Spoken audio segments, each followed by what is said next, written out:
গায়ের রং কালো, চোখের রং নীল। ফেরেশতা দুইটা আসবে, এসে ত্রাস সৃষ্টি করবে, এসে বলবে, বল তোর রবের নাম কি?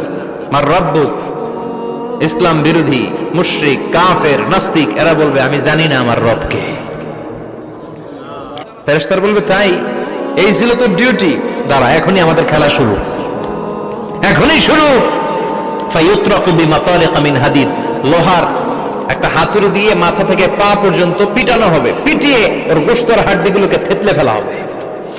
ওয়ায়ুকালু লিল আরদি ইলতাইমি, কবরের দুই পাশের মাটিরে বলা হবে, এবারে দুই দিক থেকে তোরা চাপ দে। চাপ দেয়া হবে, ধাক্কাধাক্কি করেও সে সুবিধা করতে পারবে না। মাটি আস্তে আস্তে আস্তে আস্তে দেড় দুই দিকে লেগে এমন জোরে দুইটা চাপ দিবে, ফাতাখতালিফা আদলাউহু, তার ডান পাশের পাজরের হাড্ডি বাম দিকে ঢুকে যাবে। এই জন্য মাঝে মাঝে কবরে যাবেন, কবরস্থানে দাঁড়িয়ে চিন্তা করবেন, এই জায়গায় আমারও আসতে হবে।